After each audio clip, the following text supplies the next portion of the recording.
Yes, yes. Kind of weird. Yeah, but again, actual book. Okay. Even I have you. Oh, we can move that.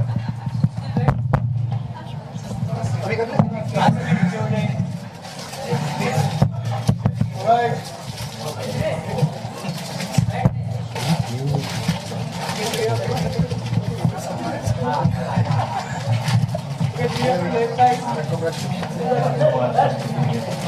Big round of applause, ladies and gentlemen.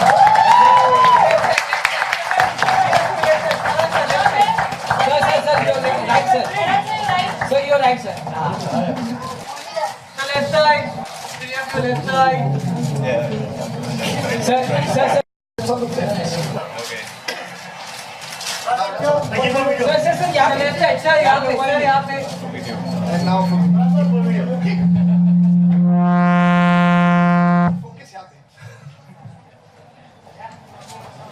Okay, good. Thanks. Sir, आप. Left side, sir, both of you.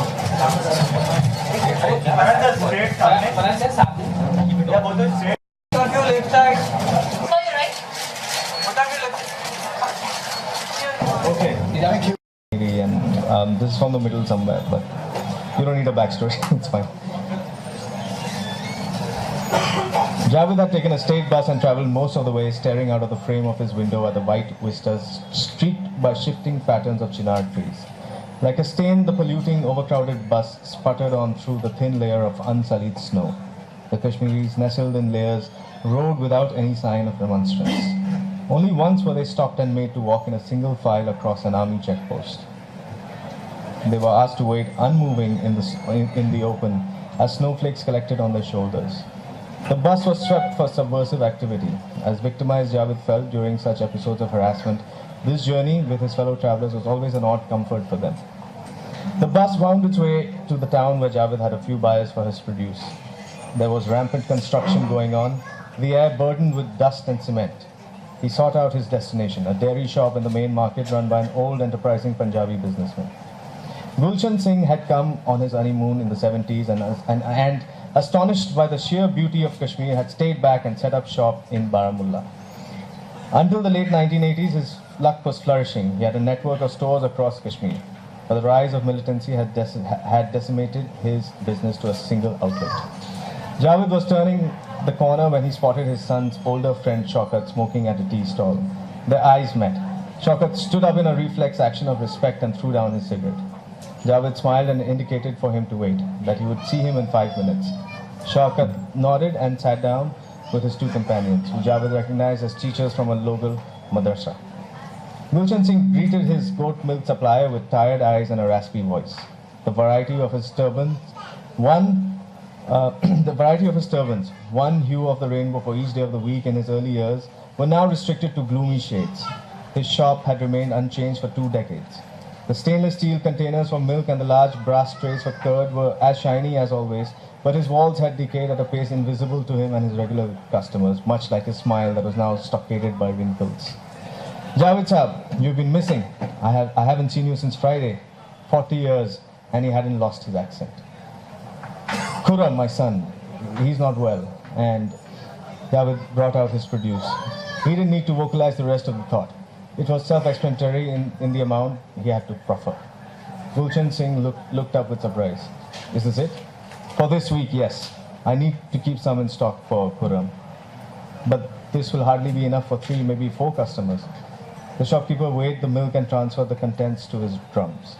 Then he took out his creaking, rusting money box and rummaged in it for some currency and coins. Javed acted as if he trusted the amount he pocketed, but attempted a quick mental calculation.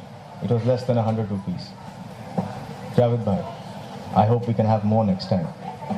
Yes. Javed's expression betrayed him. Gulshan Singh regretted his reproach. At the tea stall, an unpainted brick hole in the wall, Shaukat waited for his friend's father on the only bench available. When he spotted him, he reached over and picked up 2 steaming cups from the counter. Javed gratefully accepted it and took a seat.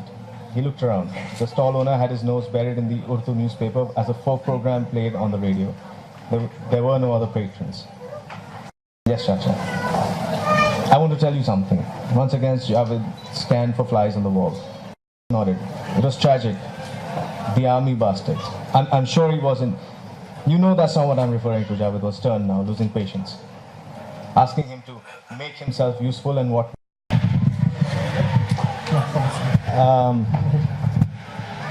I really liked writing the bits which were my thoughts on what's going on and what the issues are, and actually sort of building them up as like an expose, which I feel is because of all the propaganda that we have going on that people don't know enough of, and I just wanted to put that stuff in as clear a manner as possible and bring that out, and that was for me, and use the best metaphors that I could find for it. So for me, that was really the fun part,